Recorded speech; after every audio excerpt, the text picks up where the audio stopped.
Hello SSC 26, তোমাদের কী অবস্থা? So তোমরা অনেক দিন ধরে রিকোয়েস্ট করতেছিলে ভাই আমাদের জন্য, আমাদের যে সামনে পরীক্ষা, আমাদের জন্য স্পেসিফিক কিছু কন্টেন্ট নিয়ে আসেন। সো এই জন্য তোমাদের কথা চিন্তা করে আজকে থেকে আমি তোমাদেরকে প্রত্যেক দিন একটা একটা করে ছোটো ছোটো রিলস দিব। অ্যান্ড রিলসটার নাম কি হচ্ছে হাউ নট টু সিরিজ। এখন একটা কোয়েশ্চেন, জেনুইন কোয়েশ্চেন, যে ভাই হাউ নট টু কেন, হোয়াই নট হাউ টু। এখন তুমি একটা জিনিস একটা জিনিস ভাবো, ভেবে বলো যে আমি যদি তোমাদেরকে বলি যে তোমরা ডান দিয়ে যাবা, ডান দিয়ে গেলে তোমরা 10 পাবা, তোমরা কি ডান দিয়ে যাবা? যাওয়া না। ডানে যাবা, বামে যাবা, বামে যাবা, বামে যাবা, এমন করবা। আমি যদি তোমাকে বলি তুমি বাম দিয়ে গেলে 10 পাবা না, দেখবো তুমি সবাই কি সবাই ডান দিয়ে যাওয়া। ওকে, সো এই জন্য কি আমি তোমাদেরকে আজকে দেখাবো যে how not to score 10 out of 10 in paragraph writing. Okay, so আমি তোমাদেরকে বলে দিব, তুমি যদি চাও যে না ভাই আমার প্যারাগ্রাফের 10 দরকার নেই, তাহলে তুমি এই ভুলগুলো করে আসবা। আর যদি তোমার 10 দরকার এক্সাম হলে, ঠিক আছে, তাহলে কি, তাহলে হচ্ছে যেই ভুলগুলো আমি তোমাকে এখন বলে দেবো, এগুলো কি এক্সাম হলে ভুলও করা যাবে না। ওকে, সো নাম্বার ওয়ান কি, নাম্বার ওয়ান একদম সবচেয়ে ইম্পর্টেন্ট হচ্ছে টপিক সেন্টেন্স। তোমার যদি 10 দরকার না হয়, কোনো টপিক সেন্টেন্স দিয়ে আসবে না, বাট তোমার যদি 10 লাগে তাহলে টপিক সেন্টেন্সটা অনেক ইম্পর্টেন্ট। তাহলে টপিক সেন্টেন্স জিনিসটা কি, যে যখন তোমাকে একটা প্যারাগ্রাফ লিখতে বললো, যে ধরো যে মনে করো যে উইন্টার, ওকে, সো তোমার ফার্স্ট সেন্টেন্সটা শুড সে যে what is winter, explain winter. তোমার ফার্স্ট সেন্টেন্সটা, এটাকে বলো topic sentence. This is very important.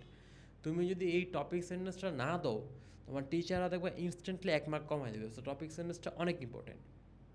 দেন 2 নম্বর হচ্ছে কি, স্ট্রাকচার। প্যারাগ্রাফ আর কম্পোজিশন কিন্তু সেম না। প্যারাগ্রাফ হচ্ছে কি এক প্যারায় পুরাটা হবে। তোমার যদি 10 দরকার না হয়, তুমি প্যারা প্যারা প্যারা লিখবা, 4-5টা প্যারা লাগবা, একদম নাম্বার দিয়ে দিবে, ঠিক আছে। বাট তোমার যদি 10 দরকার হয়, পুরা প্যারাগ্রাফটাকে একদম একটা সিঙ্গেল প্যারাতে লিখবা। ওকে, কোনো মাঝখানে গ্যাপ দেওয়া যাবে না, মাঝখানে কোনো গ্যাপ দেওয়া যাবে না। 3 নম্বর, খালি লিখবা, কোয়ান্টিটি ওভার কোয়ালিটি। কোয়ালিটি কোনো দরকার নেই, খালি লিখতে থাকবা, লিখতে থাকবা, 3 পেজ, 4 পেজ, 5 পেজ, মাঝখানে কিলস তুমিও জানো না, মাঝখানে তোমার নাম, তোমার বাবা দাদার নাম সবার লিখে, সবার নাম লিখে চলে আসছো, এরকম করবা, ঠিক আছে। তাহলে তোমার নাম্বার একদম আকাশ থেকে পড়তেছে।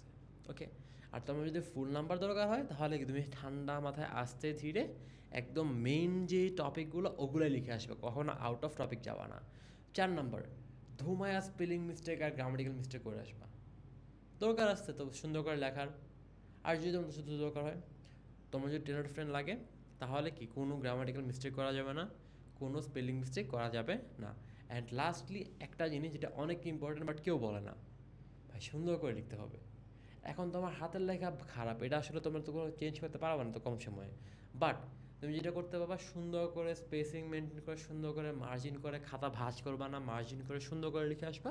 তাহলে দেখবা যে এই 5টা জিনিস কি, কোন 5টা জিনিস, যে টপিক সেন্টেন্স দিবা, প্যারা করবা না, এক প্যারা লিখবা, প্রপার স্ট্রাকচার রাখবা।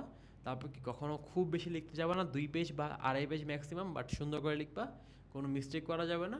আর হচ্ছে কি তোমার লেখার যে প্রেজেন্টেশনটা সুন্দর হওয়া লাগবে। এই 5টা জিনিস তুমি যদি মেনটেন করো, তাহলে কোনো ওয়ে, কোনোভাবেই কি তুমি মনে করো 10-এর কম পাবা না। ওকে, আমি পেয়ে আসছি, তুমিও পাবা। আর তোমাদের যদি মনে করো এই প্যারাগ্রাফের জন্য একটা লিস্ট দরকার, যে কোন প্যারাগ্রাফগুলো পড়লে তোমার একদম এক্সাম হলে মোটামুটি ভালো একটা চান্স থাকবে কমন পড়ার, তাহলে কি তোমরা এই কমেন্ট বক্সে প্যারাগ্রাফ লিখো। তাহলে হচ্ছে কি ভাইয়া তোমাদেরকে একটা লিস্ট পাঠিয়ে দেবো, যে লিস্টের প্যারাগ্রাফ তোমরা দেখে গেলে কি তোমরা এক্সাম হলে কমন পাওয়ার চান্স অনেক বেশি। এটা কি, এই লিস্ট হচ্ছে ভাইয়া তোমাদের আগের বছরের সবগুলো কোয়েশ্চেন অ্যানালাইজ করে বানিয়েছি। সো তোমরা কমেন্ট বক্স কি লিখবা, তোমরা কমেন্ট বক্সে লিখবা প্যারাগ্রাফ। আর আর এই ভিডিওতে যদি ধরো যে 50টা কমেন্ট হয়, তাহলে কি, তাহলে হচ্ছে ভাইয়া আরেকটা নেক্সট আরেকটা ভিডিও নিয়ে আসবে। ওকে, সো আজকের জন্য এখানে শেষ। আল্লাহ হাফেজ।